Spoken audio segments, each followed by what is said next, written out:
First and foremost, our thoughts and prayers go out to all the families and people struggling around the world right now. Although our show is focused on great investing ideas and outperforming the markets, please know that our sincerest interest is for everyone to have strength and courage to come out of this situation better than we came into it. So on today's show, Stig and I do another candid conversation about what's happening in the markets today and what we can expect moving forward. I hope you stay safe and enjoy the show.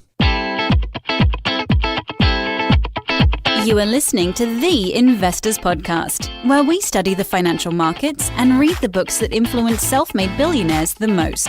We keep you informed and prepared for the unexpected.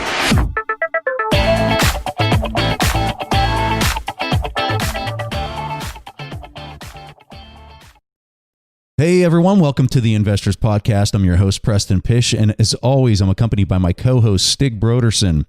And we're back with you here for another current market conditions. We're trying to watch these things as best we can and provide the best feedback that we can. So we've got a list of things that we want to go through today. And I'm just going to throw it over to Stig to kind of kick things off. We'll just see where this takes us. The first thing we're going to talk about is what's happened to the stock market since we recorded last time. And it's 2 weeks ago since you heard from us last time about the current market conditions. And today it's April 1st. And I have to say, before the market opens, like these days, everything is so volatile that you almost have to say, not just the day, but like which time of day it is. It's absolutely amazing. Now, a few different things to the type of market environment that we're in right now, which is quite unusual, to say the least. First of all, I think it's important for the listeners to understand that you shouldn't believe the newspapers too much whenever they try to explain what's going on in the market. And that's because most newspapers treat it as sports, right? They want to put everything into one headline. That's just how the newspaper business works. It can be a little more confusing than helpful from time to time. So if the market goes up, it's always because of financial spending, or at least that's the way they phrase it. And if the market goes down, it's always because the market is worried about something new with COVID-19. And I think that quickly becomes very simplistic. Not just the past 2 weeks, but for quite some time now, it has been known to the market that the virus is very serious, and it has also been very obvious that you would see major fiscal spending, and we are likely not done. So as a stock investor, I think it's important that you zoom out and understand what's truly going on. What you see right now is that we get more and more data that the market is trying to factor in. And they're trying to do that with known unknowns and unknown unknowns. And that's just a very volatile process that takes some time to adjust for, which also takes me to the next point. Because in times like these, and I just mentioned before that it is actually important to say which time of day we're recording. And by the way, we're recording this before the market opens. So what I've been doing some of these days as I've been putting out orders is that I'm looking at the futures market. And I usually never look at the futures market. And if I do, I don't do it for that day. So I just looked it up here, and we are looking at something like the market opening in minus 3%. Now, the reason why I'm saying this is that we have often here on the show talked about using limit orders. And I still don't think there's anything wrong about doing limit orders. But we've seen days where the market has been like down 10% or up 10%.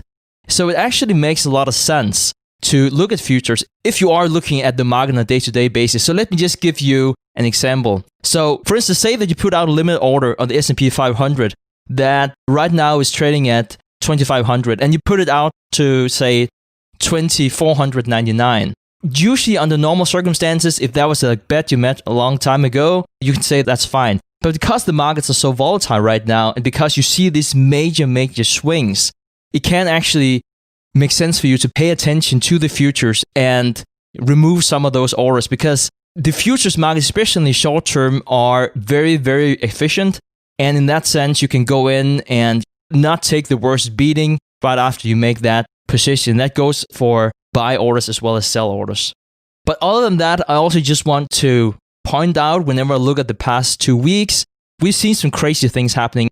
17% in just 3 days last week, which was the biggest rally since 1933. So if you're wondering, last time we talked about TP Finance, our new tool, we talked about the momentum of the market. And we talked about how a tool called the February 26th, that perhaps now was the time to go out of the market. That hasn't changed And Stig, I just want to add that for people that maybe didn't experience 2008, 2009, and they're looking at the volatility that we're seeing in the S&P 500 index and seeing these 10% swings or a 5% swing in a day, and they're thinking, this is crazy. This is pretty normal for what it looks like when you're in a recession type environment, a crash. This is how the market behaves. And so much of it goes back to some of the stuff that we mentioned 2 weeks ago with the derivatives market, because I think the best way for people to think about why you're seeing such abrasive moves in the market is because you have everybody that has to come into cash. They have to come into fiat money in order to make good on those derivatives. And so when you have that playing out, and it's because you have people that are having margin calls because you had the biggest supply demand shock the world has ever seen with this coronavirus. And so when you have that taking place, you have this forced selling, you have these liquidations that are massive on scale. And so if you see it go down by 10% and then see the next day it's up 7%, that is your normal volatility, especially through the initial part of something that has such a ridiculous shock to the system. So the fact that we've seen a bounce, I'm not saying that it won't keep going higher, but I'm also not saying that the bottom's in. I think that what we're seeing right now is standard volatility for the type of trend, the long-term trend that I expect to continue to see with the current market conditions. So it's easy for people to look at this and say, oh my God, it's up 20% from the bottom. I missed the bottom and now I got to buy. And then they step into the market. If you go to any large downturns that we've seen historically, and I'm not even just saying the 1929 one, because that's the most notorious one that literally went on clear out to 1933. Every time you thought, all right, it's hit its bottom, let me step into this and buy something because it's up 40 or 50%. That was the next interim top for a mega downtrend. And I'm not saying that's what's happening here. I kind of expect it to happen more, my personal opinion, but I think it's important for people to have that realization that if you see a 30% up, that's not necessarily symbolizing that you've hit a bottom here. And I think something else to watch very closely is the volume that you see here. If you don't see a massive amount of volume, it's probably just within the momentum trend that we're seeing. And I think the long-term momentum trend here is in a downward direction. At least that's what our TIP momentum tool is recommending. It's still red on pretty much every single company and ETF that we're viewing. So I think that's important for people to remember. I think you bring up a good point there, Preston. It's easy to have too much of a narrow focus. If you just look last week, it definitely looks like we're on the way up. But we talk about bull markets and bear markets as it's a linear process, or at least that's the way it can be perceived, but that's not how it works. It's not like you have 7 years and it just goes up, and then you have 3 years and it only goes down. If you do a case study on some of the crashes, 29 or .com for that matter in 2000, it didn't just go down. You have all types of interventions, financial stimulus package, monetary policy that's coming into the mix, and you see this spike, and a lot of people think, wow, now it's over. And now it just continues going down. So I think you're right. I can easily see this go down more. Then you might see a spike again. You might see the market rally, and then you would see it slide down again. I reference Ray Dalio a lot. I know I do. But he has some amazing points on helping people understand how the markets work. And when you start getting into some of these margin calls, especially very large shocks to the system, it has a self-reinforcing effect to it.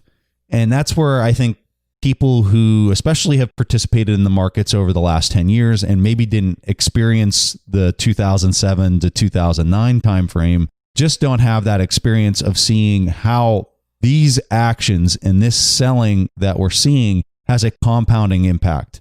And I would argue for how much upside we saw in the last 10 years, when you think of it like winding up something that's spring-loaded, when you wind that up and wind it up, when you finally aren't able to push it any further because maybe with the source that you're using to wind it is just not strong enough to wind it any tighter, when it starts to undo itself, it picks up steam and it picks up momentum as it starts spinning the other way. And so you're seeing that right now. The fact that you have all this capitalization, and when I say capitalization, you basically have central banks that have continued to supply more and more liquidity into the market, which bids the prices of stocks, which bids the prices of all these different things as a capitalization above the earnings power. So if I'm a company and I made $10 last year, I might be capitalized in valuation at $100. If I make just one more dollar to $11, now my capitalization might jump to $110 or $115. And so the whole market is bid in a way that it's capitalized, meaning there's this multiple effect off of the earnings. So if those earnings start to contract, that capitalization is moving in the opposite direction. And so that has a compound impact to the valuations of how other things are priced. So like, let's say I went out and I was getting a loan on my house, but it was based on my net worth. And my net worth was based on a capitalization of 110. But now all of a sudden, because the earnings power that underlying capitalization is moved down to, call it $7, and now the market cap moves from 110 down to, call it 70 or 80 or whatever it might be.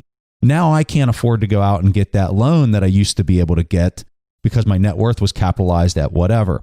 And I'm just giving a really generic example to show how those forces compound upon themselves as things like this unravel.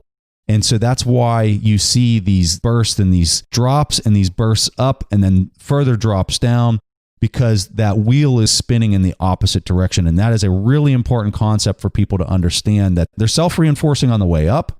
But then once that momentum shifts and you get into a long-term trend in the other direction, it's self-reinforcing in the opposite way as well. With that in mind, let's talk more about the Fed and what's going on these days. The Fed has been very busy. Previously, they announced that they would now start to buy up treasuries and mortgage-backed securities, traditionally referred to as QE, quantitative easing.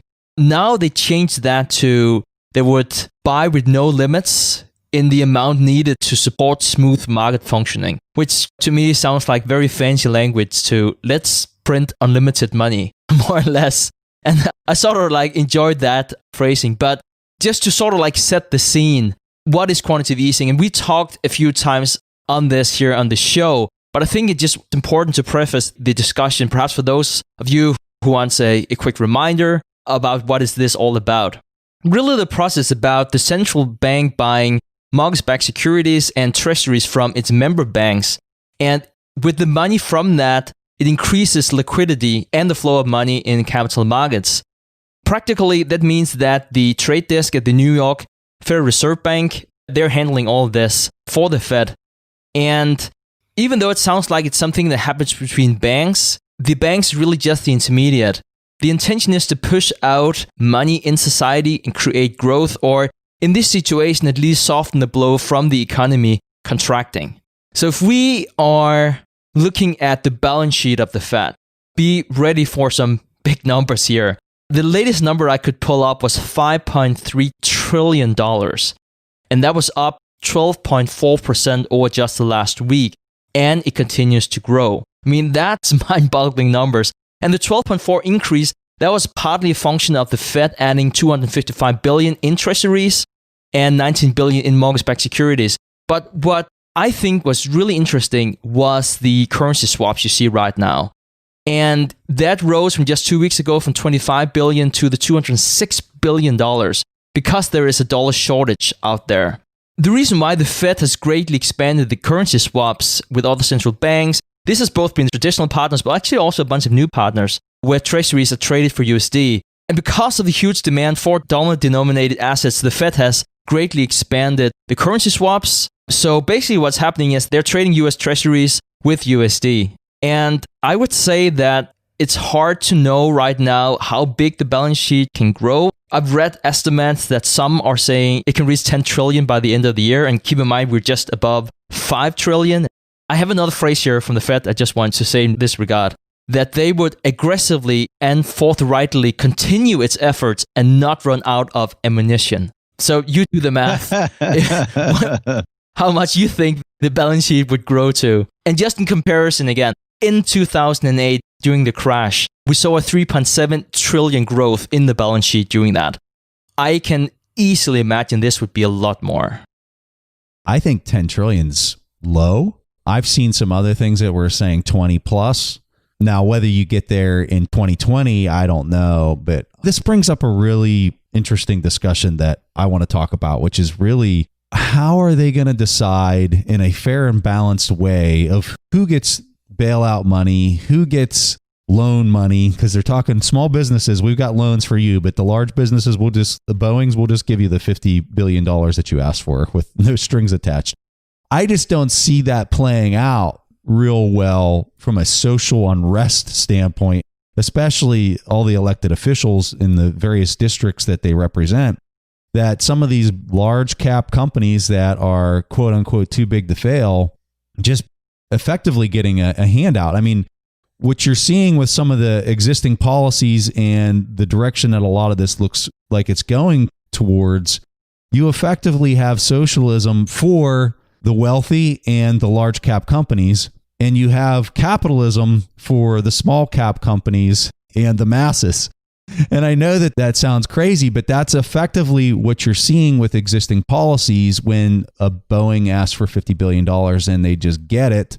And your small businesses are saying, hey, I know you're not working and I know you don't have anybody there. You're not collecting any revenue, but we have a loan that we're willing to offer up to you. I just see that really causing issues in the manner and how all this money is being distributed.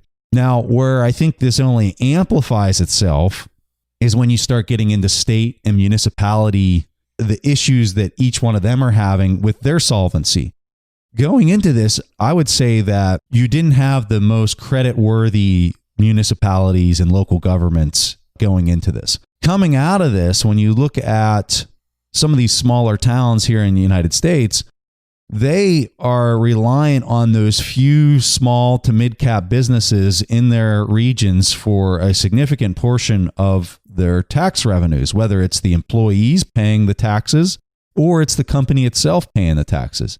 Well, if these businesses have been shut down for, let's just say they're shut down 2 months, everything comes completely back online with no issue, you've effectively had a 20% drop in what they would have received for the year. That is going to cause major issues. A 20% decrement in tax revenues. And trust me, I don't think that it's going to be 20% in the grand scheme of things. Like when this all plays out, everything is not going to just come back online and everything's all hunky-dory like it was before this happened. So that's my concern moving forward is now you're going to have municipalities that are saying, we need a bailout. You've given all this money to all these companies. You've given this money to whoever. And so why don't we get the money? And so you're going to have this constant request for additional capital that I don't necessarily think everyone is accounting for at this point. That's only going to amplify 6 months from now. 6 months from now, a lot of this is going to start to be realized, and you're going to see more and more and more organizations, local governments, state governments that are then saying, we need some money. And it doesn't help that interest rates are pegged down into the zero or even negative if you're talking in real terms. How are people supposed to get yield in their portfolio, especially if they can't tolerate volatility? How in the world are they possibly going to get yield? And so if they can't, they're going to have to do other things. And there's really no other options, in my personal opinion, for them to go except for stepping into something that's very volatile. On a related note to talking about this monetary policy and what the Fed is doing, I think it's very important to understand that we are in a very different situation than 2008. I know we keep on comparing to the last crisis because that is what most people remember, but it is very different in many ways. And I know we covered some of that in the last episode too. But the Fed only raised rates 4 times back in 2018. And if you do go back and listen, Preston and I, we talked about the interest rate a lot. I voiced a lot of concerns about not hiking the interest rate more whenever the economy was going well for emergencies like these. Because what was the good situation during the last financial crisis, if you can even call it a good situation, but that was we had a lot more interest rate to work with. The interest rate was lowered from 5.25 to 0%, like really, really fast, which helped pump out a lot of liquidity in the market. But we don't have that anymore. It was 1.5%. Then 10 days later or whatnot, it was 0, right? So the Fed doesn't have as much in their toolkit anymore. Well, we do know that they have quantitative easing. That's one of the first things that they go to right now, and that should be the last resort kind of thing. And going to what you said before, Preston, in terms of who benefits, if you look at something like quantitative easing, it's not as broad of a measure as something like lowering the interest rate would be. If you go in and buy financial assets, there are definitely some groups that's called the haves that benefit a lot more than the have-nots. And there's a lot to be said about this, and it is an election year, that's the other thing, but it's very important to understand that element going into this, who benefits whenever we're doing this.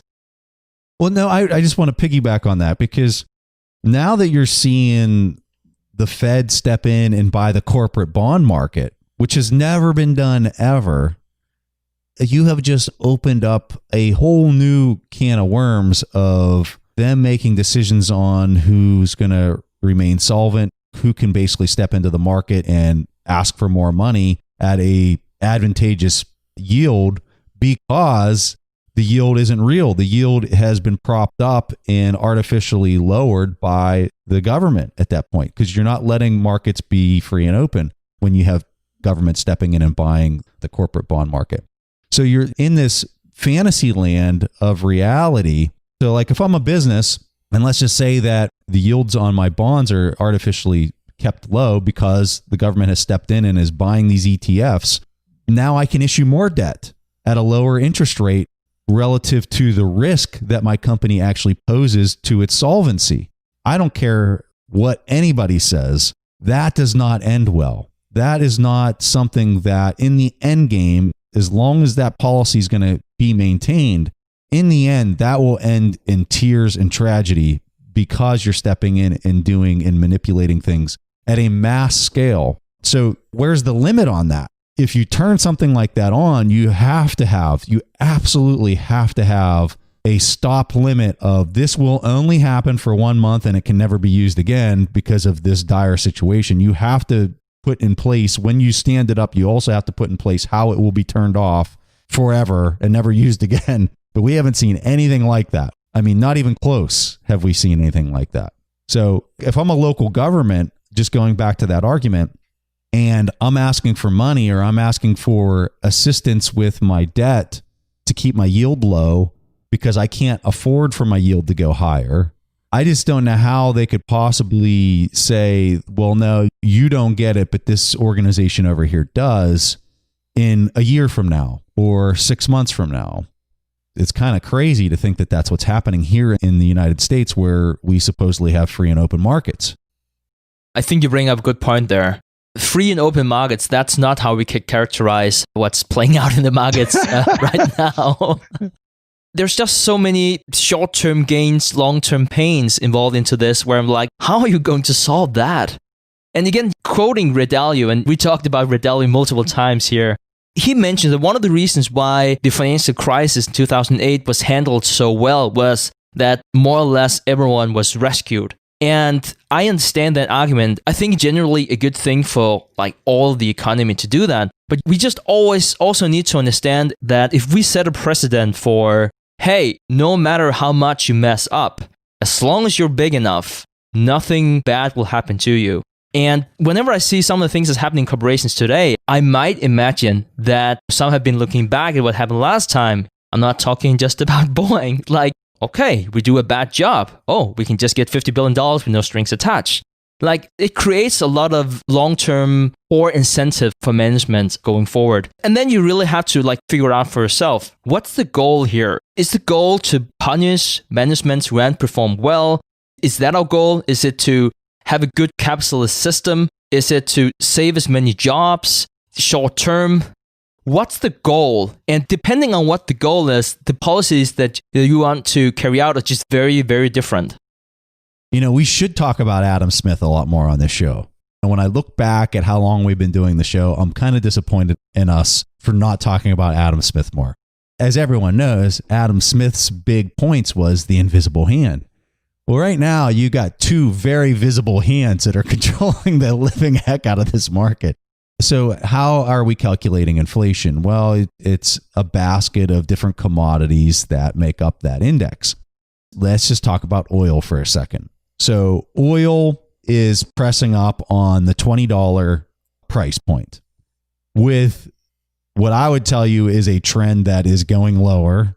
And I don't expect that trend to change, at least not today here on the 1st of April. Maybe by the end of the month, you might start to see this thing bottoming out. I don't know, but it's completely dependent on how long people continue to not work.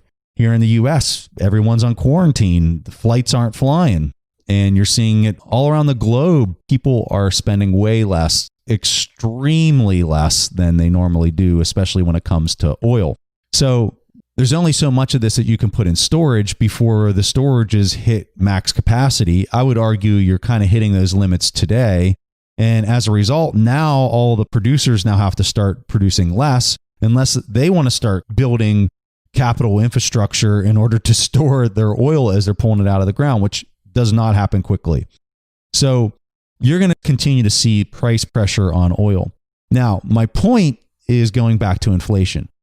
Let's just say, for example, the price gets to $15 or $10 a barrel, okay, which is insanely low. Like, it's mind-boggling low. But let's say it goes to $10 a barrel and everything comes back online. The first stuff that starts getting pulled out is all the stuff in the containers, everything that was in storage. It starts going, well, all your manufacturing has slowed down significantly to account for what's happened. And you just can't turn it back on like a light switch. So there's this delay of ramping capability back online. So what does this do to the price? Well, of course, the price is going to go up when you're in that environment where demand is coming back online. Do I think you're going to see the same demand profile you saw before this happened? No, but it doesn't need to. It just needs to be more demand than what you were seeing. So if the price goes from $10 back up to $20, from an inflation standpoint, we just saw 100% inflation off the previous price, right? 100% just going to $20. What if it goes to $30, $40? What does that look like from an inflation standpoint? Those numbers are massive. They are huge. And so when we're thinking about what that impact is going to have on the market, on other securities, when we're seeing what I would describe as not big nominal moves, but massive, unprecedented percentage moves, that is going to cause some serious issues for other securities. So let's just talk through some of those. So if we see some of these moves in commodities, because I'm talking oil specifically, but think about how commodities perform almost like a scarce resource due to the flow that they come out. And so when you're measuring that compared to a fiat currency, call it the dollar, the euro, the yen, whatever, when you're comparing that to a fiat currency that's expanding at a rate that we've never seen ever, you're going to see the price on a lot of these commodities pop. So when we talk about how does that impact the bond market? Well, bonds are measured on two main variables. Number one, the risk of the company to actually return your principal. That's first and foremost how bonds, at least corporate bonds, not necessarily government issued bonds. But let's just say we're talking about corporate bonds. They're first measured off of the ability of the company to repay it. Second, they're based on a premium above the inflation rate. So if my expectation is that inflation is going to be 5%, there's no way in heck in a free and open market that you should find the interest on that corporate debt below 5, right? That's your starting point. That's your base, is the inflation rate. So if inflation is, and I'm using crazy numbers, especially for the time we're sitting in right now, but let's just say inflation's 7%. You should not be able to find a corporate bond below 7%, no matter what. Then you add the risk on top of that. So if the company's super risky, well, then maybe you add 10% above that. If the company is super solvent and doesn't have any risk to going into default, well, then maybe it's a 2% premium above that inflation rate. My point is, when those yields are going up due to the base layer of inflation, the first thing that you're accounting for going up, that means the price of the bonds are going down. And they're going down in a major way, especially if you have even a 3% adjustment to inflation. I can't even tell you how that impacts a $100 trillion fixed income bond market. It impacts it in a dramatic and insane way. So now let's pull the thread even one more notch. So let's talk about the equity market. How is the equity market priced? Well, it uses a discount rate based off the free cash flows, right? So let's just say the free cash flows are completely the same. No change through any of this. The free cash flows are, if it was 100 yesterday, it's 100 tomorrow. If you change the discount rate so that the percent is higher, which is what will happen if you have any type of inflation, guess what? The valuation of that business goes down, just like a bond. If the yield goes up, the price for the bond or the price for the stock goes down. And so I think that these are some of the things that when you go back and you look at a chart from 1929, and I'm not specifically pointing that out because it's analogous to this period, which I think in some ways it is, but I'm not pointing it out for that reason. I'm pointing it out for the reason that back then you saw the market go up 50% only to contract another 60% from there. I guess what I'm saying is there was all these fake outs where people started stepping back into the market only to find out that it wasn't over yet. So when I think about 6 months from now, and maybe the market's in a better condition than where it was at its lowest point, and people are saying, okay, I think we're through this, and demand is going to start coming back online, and then you're going to see inflation start stepping in a dramatic way just because you're looking at the delta of where the price was moving from before. Now, all of a sudden, that's going to start getting priced into the bond market. It's going to start getting into the stock market. And then you're in this situation where what appeared to be a return to reality is only a wake-up call to the reality that there's been some serious printing going on, and there's been some serious increase in market prices relative to where they were before. And that is going to be priced into the market whether people want to believe it or not. I would like to continue talking about inflation and perhaps talk a bit more about, is inflation good? Is it bad? Because I think that there is this common misperception that inflation is bad. Most people would say that deflation is also bad. So let's start there. Let's start talking about what is good, what is bad, and why.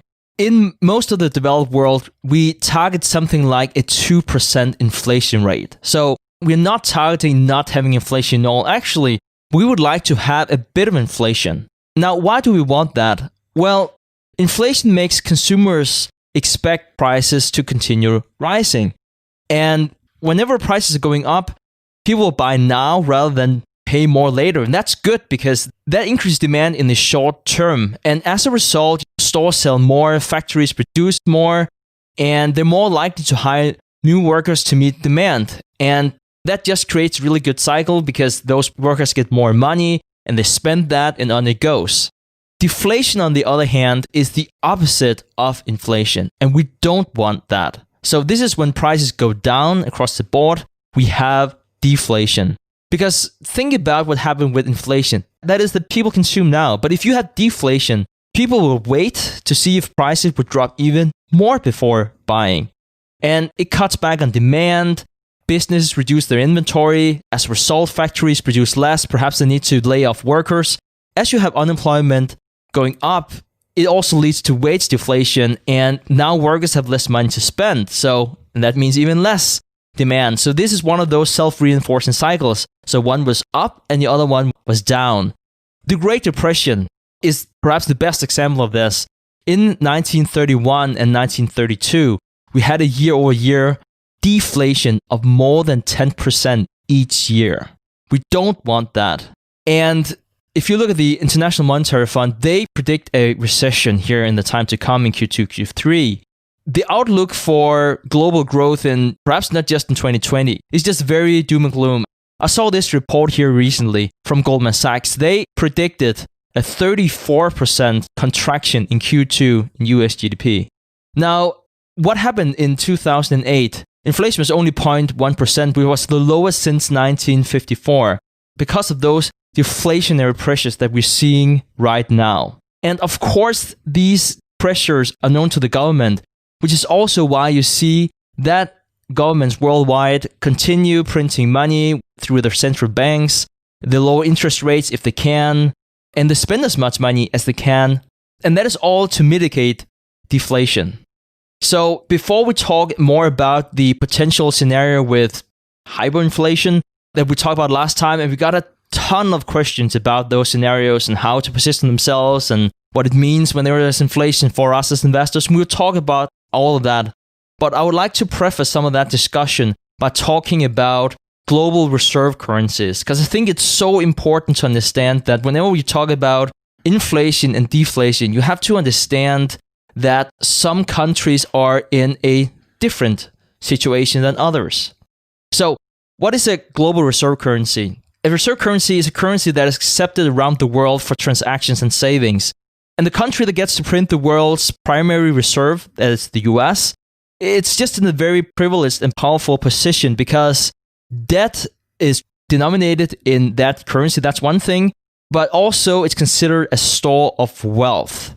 And it's very important to understand that the most important reserve currency, that's the US dollar, that's more than 60%. Then comes the euro, more than 20%. And then you have the yen.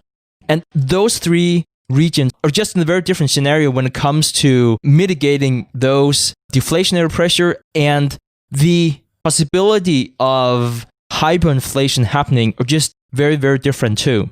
So perhaps the best way I can explain hyperinflation and explain the importance of having a global reserve currency is the textbook example of the Weimar Republic after the First World War.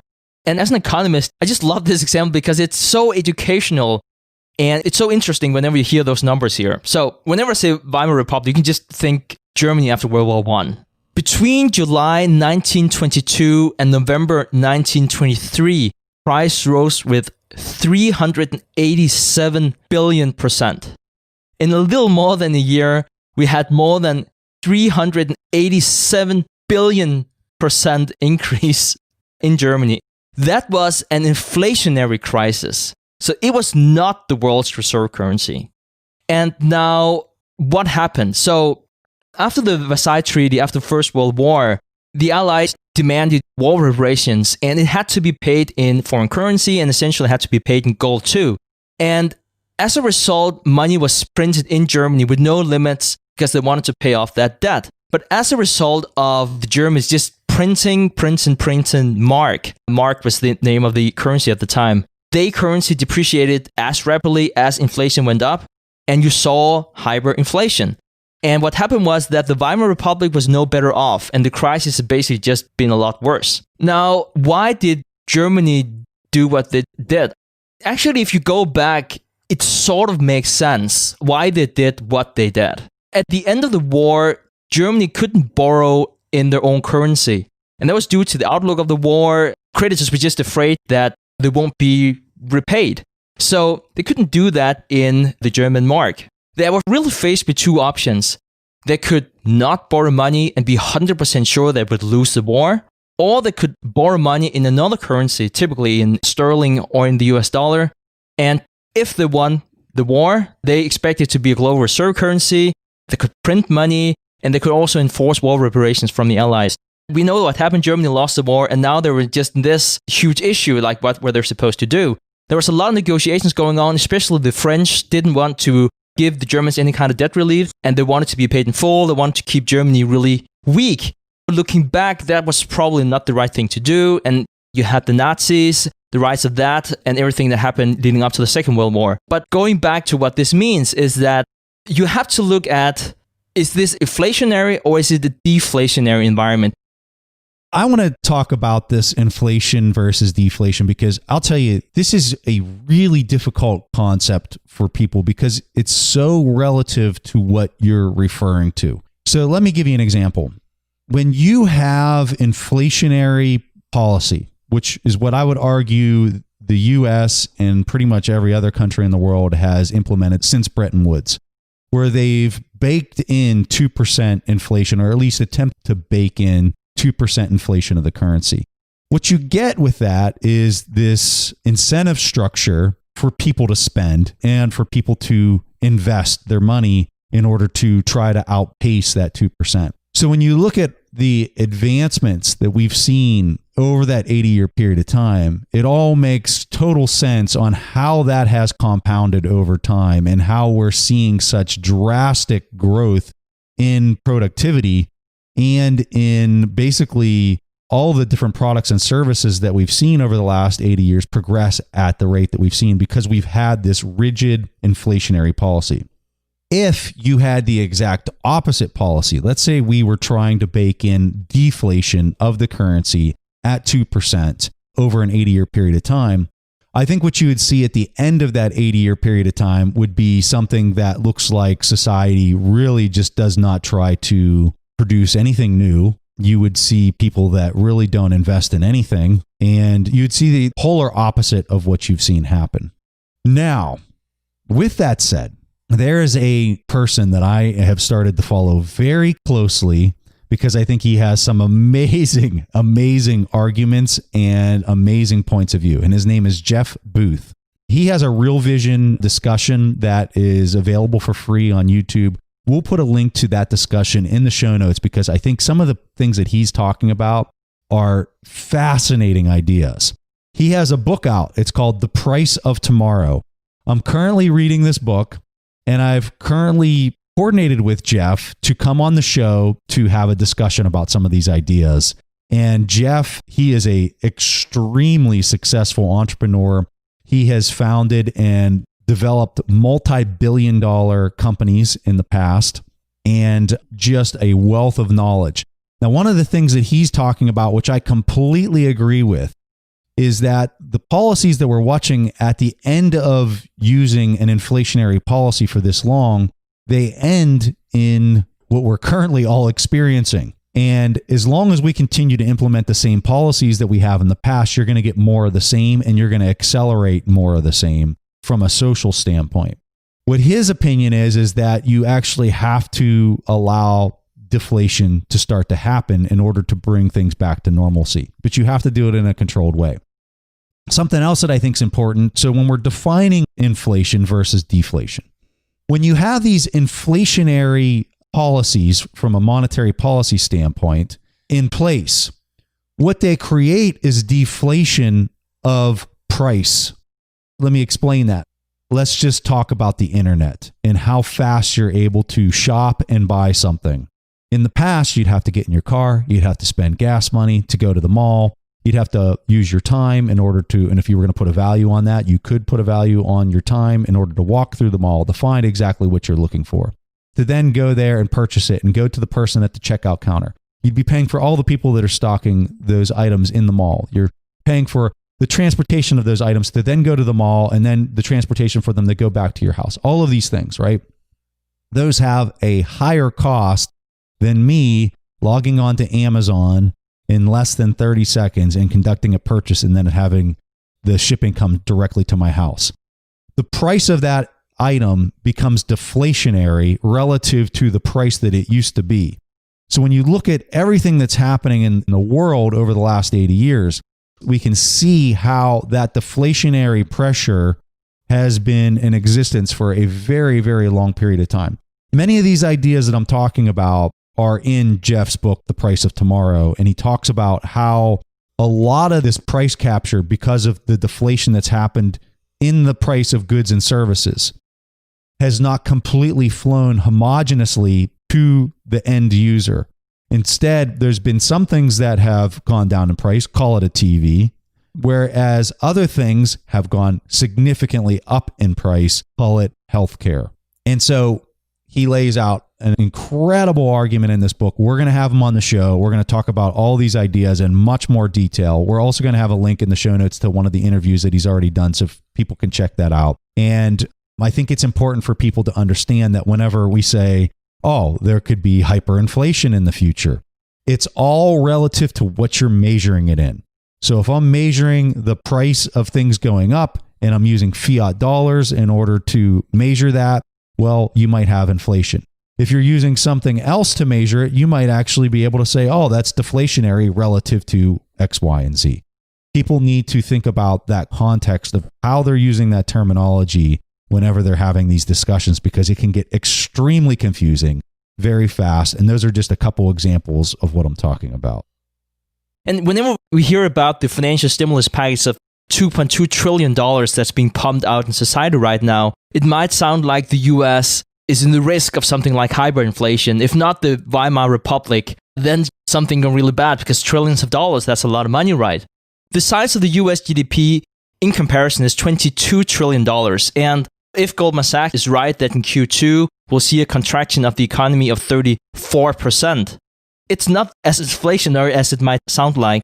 So whenever you see all that money being pumped out, we always have to relate to how much money is being taken out of the economy and how much money do we want to have taken out. And that's also why whenever we try to target different levels of inflation, it's not an exact science. We don't exactly know before it has happened how much money is going in, how much money is going out. A lot of it is not controlled by the Fed, it's not controlled by the government. It's controlled by the banks and it's controlled by us as consumers. And I think that's so important to understand that scenario whenever you're talking about inflation. So the question really is, at least to me, when I'm looking at this, will we see a change in the current fiat currency system we have, where the US dollar, euro, yen for that matter, dominates? And with all the flaws that we're seeing, and we see a lot of mistakes in the system we have, I don't think we'll see that. I think that it would take something like a major black swan before it could happen. Something like a world war could make it happen. Something like a type of financial instability that led up to Bretton Woods, that could change the system. Before that happens, I don't see the system change.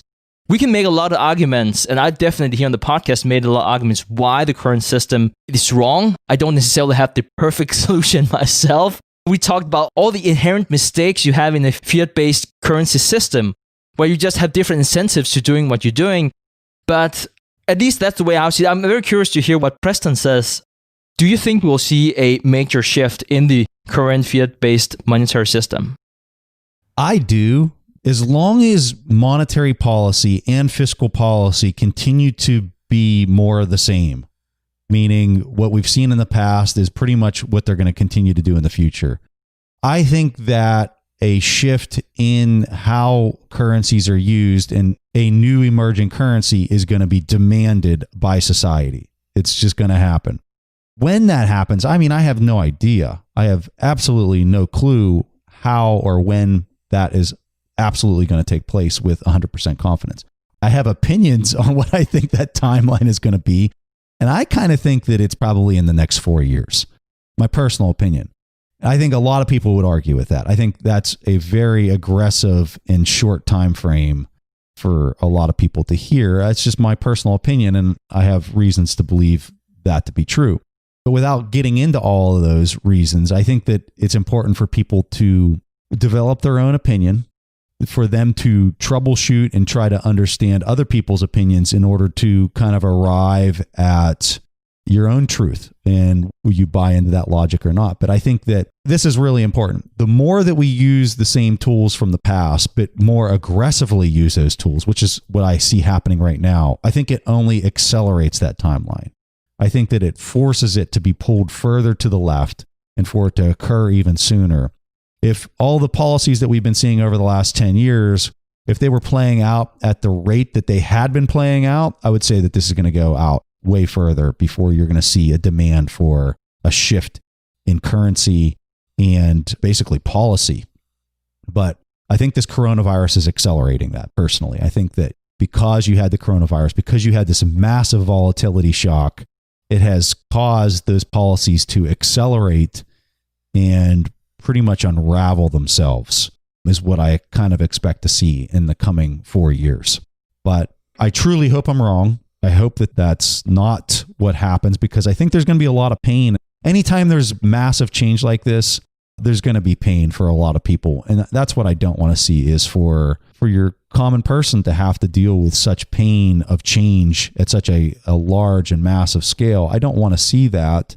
But I do think on the other side of all this, it's probably going to be better for the world, to whatever that shift becomes. I think globally that's probably be a better solution, but it's going to be a painful experience to go through.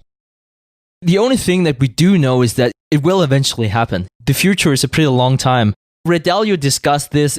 You can have major shift within the reign of a country. Say it's the era of the US. It can happen, Bretton Woods would be an example. And I would say a major shift happened geopolitical after the First World War. And up to that, like the UK, if not ruled the world, they definitely had a lot say in terms of monetary policy around the world. And there was a major shift after the First World War, and then you had Bretton Woods, and the US dollar was the main currency, was pegged to gold, and the oil currencies were pegged to the US dollar. So that was a huge change. And that can happen with having, I think Ray Dalio referred to it as an empire. And I just want to give you a fun fact. We'll make sure to link to this piece. He said that countries or empires typically last 250 years, give or take 150 years. I was like, that's an interesting stat. He briefly mentioned some of the quote-unquote empires you had. The US took over from the UK. And before that, we even had the Dutch being the reserve currency. Believe it or not, we had so many different systems. And it's so interesting hearing Ray Dalio talk about these empires. And something like that, that's sort of like what I refer to whenever I say a gradual shift in power. I don't see it anytime soon. And I'm not talking about whether or not China would take over as the biggest economy in the world. That's not necessarily what I mean by a geopolitical shift in that size. We have a system right now where the US, Europe, Japan are quite happy, or at least not as unhappy with the current system as they can be. And combined, it's just a very, very different size regardless of the next 10, 15, 30 years growth rate in China. So Stig, I got a question for you. You got UBI happening here, and there's a lot of people that are pushing back saying it's not UBI, it's just a single check that they're going to send out in the US to everybody for like a household with 2 kids. You're going to get, I don't know, like $3,000 or something like that here in the US. So my question is it a single check? And I want to preface this with, we have an election coming up in November. Is this a single check, or is this something that's going to turn into multiple checks or many checks? Because I have a very strong opinion. I want to hear what your opinion is, though. I take door number 3. And the reason why I said that was whenever you saw this bill pass in the Senate, the vote was 96-0. It is indeed an election year. I want to take door number 3. I just don't know how they're going to possibly turn this off before November. I mean, I think that you could potentially see it run clear out till November. I think it's going to be a very popular policy, especially for the countless of people that have lost their jobs and that are going to have difficulty getting jobs back after all this comes back online. And then you look at how much money from $1 trillion standpoint that encompasses for just a single check, let alone checks till November, and what kind of impact that's going to have long term on the amount of money supply that's in the system. I was playing out the inflation scenario, right? When demand comes back online, you're going to have inflation pick up, and then it's going to greatly impact the bond and equity market, and not in a favorable way. So that impact is going to require more bailouts from companies and municipalities. And I think that when we're looking at this in 6 to 9 months from now, and you compound it with the fact that you're in an election year, I don't know. From my vantage point, I see monetary policy and fiscal policy to be extremely loose and as wide open as you could turn it on, not just now, but clear out till the election at a minimum. My opinion is just looking at it from how does that play out in the markets based on those policies that I expect to occur based on incentive structures. That's how I'm looking at it, is how are they incentivized? What actions do I expect them to take? And then how does that impact the markets from an investing and portfolio standpoint? And I think that that's the only way that you can invest in the markets with a clear mind in order to be successful. You can't get polarized in one or the other. You have to look at it as objectively as possible based on the incentive structures. All right. So Stig, let's quickly talk about our list or the companies that we're looking at today for buys in the market, because we've talked about a lot of gloom and doom, but there's a lot of companies that are losing enormous market cap right now, which means the prices are getting in a position where you want to start building your list of things to buy when you feel that that opportunity comes up. So right now, for me personally, and I'm kind of curious how you're doing this, but I'm literally going to the TIP finance filter. I'm looking at the companies that have a very low enterprise value and a very high earnings capacity with respect to their free cash flows. And when I'm looking at that list, the companies that are coming up completely at the top are all these finance-based industries. I'm also seeing some insurance companies. And when I'm looking at these companies and I'm looking at the earnings, like, let me just give you the first one here. Charles Schwab. Okay. So when you look at the enterprise value on the company, it's at 1.8 billion.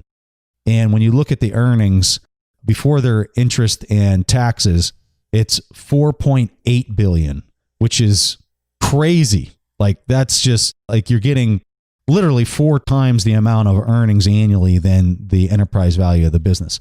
Now, the concern as we talk about something with such a insanely juicy ratio, when we talk about this, you also have to consider that, do you expect that earnings power, which I'm looking at right now as a historical number, is that number going to be just as high moving forward? Of course not. It's going to be lower. But if we still go in and you do an intrinsic value estimate on this, it's still coming up very large. And I think that it's important for people to start building these lists of companies that are in these positions as we're just looking at these. And I'm not saying that Charles Schwab is a buy at this point. I'm absolutely not saying that. I am not buying any of these picks that are at the top of my list, but I'm looking at them and I'm paying close attention. I'm kind of curious how you're addressing it and how you're looking at maybe your potential buy list when the opportunity strikes.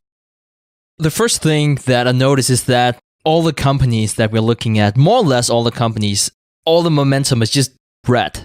They do talk about bloods in the streets, and that's definitely true whenever you look at momentum of almost all stocks in the universe that we're looking at here. I see a lot of great companies, actually a lot of the companies that we've been talking about during the mastermind discussion, HP, Allstate, I think we even talked about Micron, perhaps a potential compounder. So there's a lot of different interesting stocks trading at more interesting valuations than before. And keep in mind that even if you do a discounted cash flow calculation, which you can do on TAP Finance, even if we say with a 10% discount rate that they won't make any money in the next 12 months, that's just approximately 10% you have to cut off the intrinsic value if you do the math. So it's very interesting if you go into this with a mindset of what's a normalized earnings, not what's the past 12 months necessarily, definitely not what's the next 12 months, but if you come into this and say, what is your normalized earnings? I do think that while it's not super cheap, it's definitely not much 2009 cheap, but there are definitely more appealing stocks out there if you look at it in a filter perspective, like sorting the cheapest ones. I guess that's how I'm seeing it these days. It's kind of interesting to see which companies have been sold off the most that still have a substantial amount of earnings, if you were assuming that those earnings would come forward, or even if you would say that it's a proportion of whatever, maybe it's 75% less or 50% less at the end of this. You'd have to apply that same logic to pretty much across the board for most of these companies. And it's interesting to see where they're already trading at. And my expectation is that the prices are only going to get better.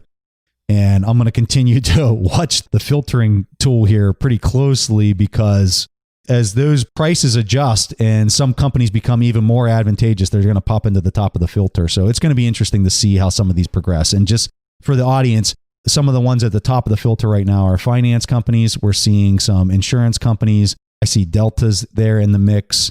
Micron, there's Aflac, it's up in the mix. And these are just large cap companies that I'm talking about. It's getting fascinating. Don't try and time the button. I mean, it would be fantastic. You would have great conversation at dinner parties. Like, oh, got the lowest price of all investors on the planet. But that's just typically not how it works. Buy in tranches, divide your money up in 3, 4, 5 different portions, whatever it is if you want to go into the market. Don't try and time it. I don't want to miss out on that 10-year bull run in March 2009, whenever everyone thought it would continue sliding because you thought it would go even lower in April. No, that's not the way to do it. If you find stocks at a reasonable price now or a cheap price now, perhaps it's time to put some chips in. I don't think there's any reason to put all your excess cash into the market right now. All right, so this is the point in the show where we take a question from the audience, and this question comes from Mario. Hi, Preston, Stig. Thank you for the excellent podcast and keep up the great work. My question is around a conversation you had on your previous podcast on options, where you highlighted that it's worth understanding the cost of these options and whether it's worth, for example, putting in a normal stop on a stock position rather than actually buying a put, which could be very expensive, in particular if it's very volatile. I wanted to understand, how is it possible to price these options? Because I understand it is quite complex and there are a number of factors involved. And also, where can one find the resources and tools online in order to price these options so that you can ascertain whether it's worth buying an option if you wanted to have exposure on the downside, but also on the upside when you want to do leaps, for example? Thank you. Mario, I absolutely love that question. I think that there is a strong misperception of how options work and how they're priced. So I'd really like to go through, like an example. It's going to be a few numbers, so please stay with me. Perhaps you need to go back and re-listen to the example, but I think it's very important for people to understand some of the math behind options. Let me give you an example with the price of Berkshire Hathaway. And in this example, I just assume that the price of Berkshire Hathaway is $180. The first term we need to clarify is what is a premium? And a premium is just a fancy word for the price of an option. So what does it cost to buy? And now in this example, we're just talking about call options, so we hope for the price of the underlying stock to go up. And now we also need to clarify what is a strike price. So a strike price is the right to buy something at a given price. So let's take the example of Berkshire Hathaway, and as mentioned before, it's trading at $180. If you had a call option that gives you the right to buy one share of Berkshire Hathaway for $150, say a year from now or 2 years from now, that $150, that is your strike price. Now, we also need to have a third term. I know it becomes a little complicated now, but as I mentioned before, this is just to give you some of the math, some of the intuition behind a call option. If the strike price is $150, if it gives you the right to buy that, it's what we call the intrinsic value of a stock. Now, please don't be confused. I know we talked a lot about intrinsic value, which is called like the true value of a stock. But when we talk about options, that basically just means that you can exercise that option now and you can get X dollars out of it. And so in this situation, if one share is $180 and there's a strike price of $150, you have what's called intrinsic value of the option to be $30. That's money you are more or less guaranteed with today's price. Now, the value of an option is also determined by what is referred to as extrinsic value. So the extrinsic value, that's your potential upside.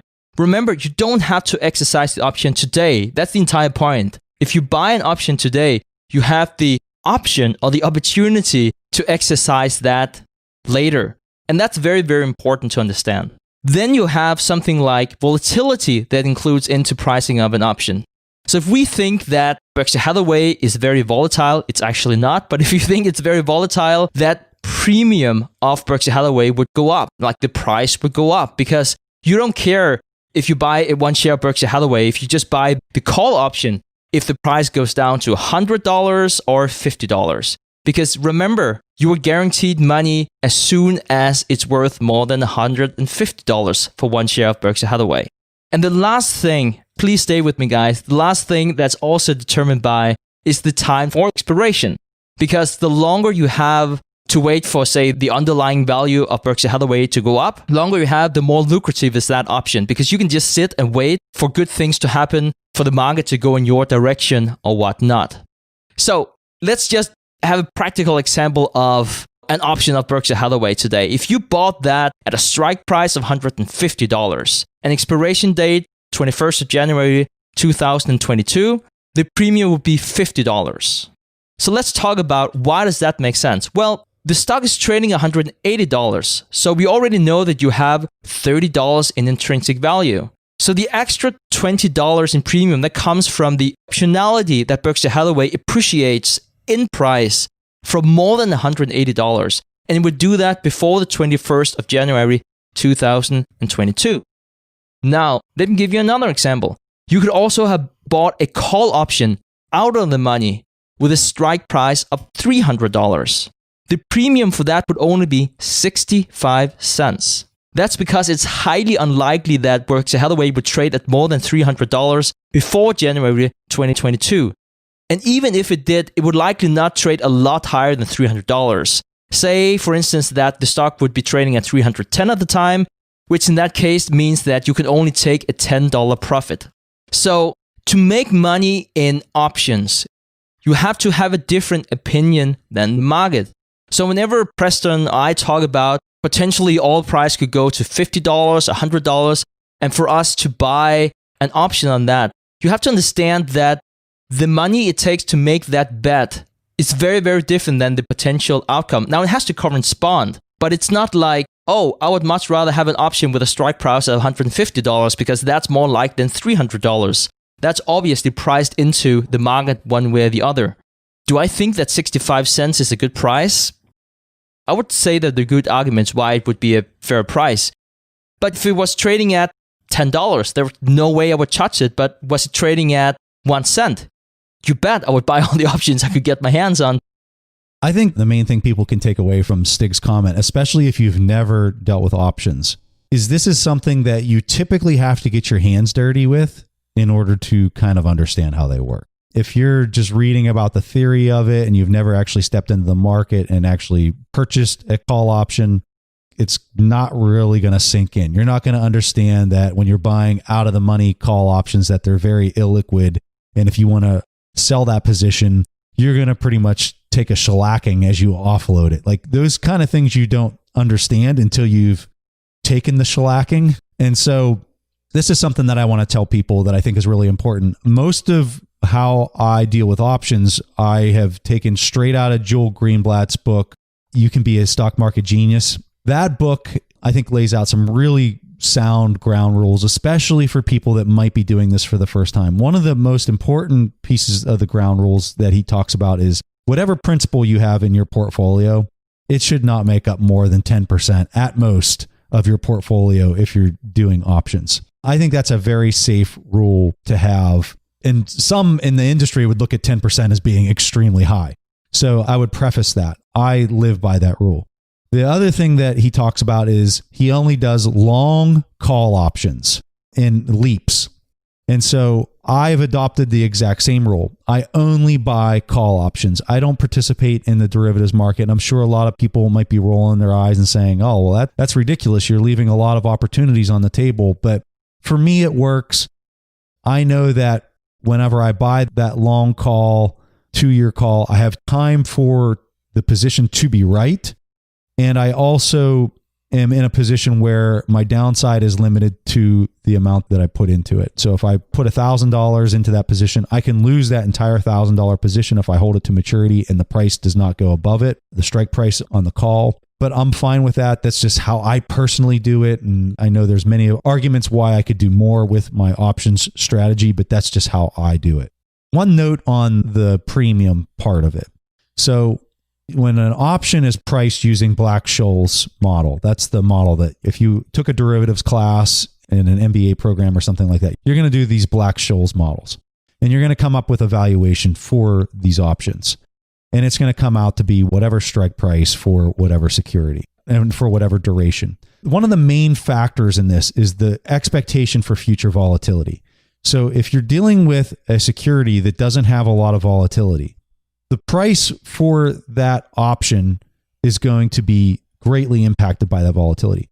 If the volatility expectation or the past performance of the volatility has been very wide, that also is going to be based into the price, because when you think about the potential for the price going to the upside or the downside with a lot of volatility, that has to be built into the equation. And so you're going to pay a lot more for something with a lot of volatility. So when you talk about a premium for an option, the way I think about it is the market is anticipating that underlying security going in a certain direction. And so they're paying a price above the Black-Scholes amount that you're calculating. So like, let's say if we did Black-Scholes, that the option should be priced at $2 per option, but the market is currently trading it at $3 per option. You could say that there's a $1 premium being placed on that option above the Black-Scholes price because the market's anticipating that the trend of the underlying security is going to be going above the volatility range that is being calculated based on past performance. Because when you're doing Black-Scholes, you're basing that volatility on past performance. Black-Scholes, you can read a ton of it. We can put some links in the show notes to provide you the equation for Black-Scholes and all the variables and how it's calculated if you want to learn some more. This stuff gets pretty complicated. Like, you know, if I was going to say one of the hardest classes I took whenever I was getting my MBA was a derivatives class, I found it quite challenging to do a lot of the math and to think through Am I long? Am I short? Is it a put? Is it a call? All that kind of stuff gets pretty complicated. But I would tell you, if you really do want to do this stuff, definitely start out with very small position sizes. If you get your hands dirty, it's going to help you out a ton to just kind of understand the nuances of it. Because when you lose money on a position, let me tell you, there's no greater education you could possibly receive than by taking a loss or a hard lesson by buying things that are way out in the money and you don't have liquidity when you want to change your mind and things like that. You learn all those hard lessons. So anyway, Mario, for asking such a great question, we're going to give you a free subscription to our TIP finance tool, which we had talked about earlier on the show, where you can go in, you can filter some of the results for every single stock on the stock market. You have access to the momentum tool, which also gets into some of the long-term volatility of some of these picks. And we just really appreciate you asking such a great, candid question that so many of us can learn more about. So thank you for doing that, and I hope you enjoy your subscription to TIP Finance. All right, guys. Thank you so much for tuning in. That was all that Preston and I had for this week's episode of the Investors Podcast. We see each other again next week. Thank you for listening to TIP. To access our show notes, courses, or forums, go to theinvestorspodcast.com. This show is for entertainment purposes only. Before making any decisions, consult a professional. This show is copyrighted by the Investors Podcast Network. Written permissions must be granted before syndication or rebroadcasting.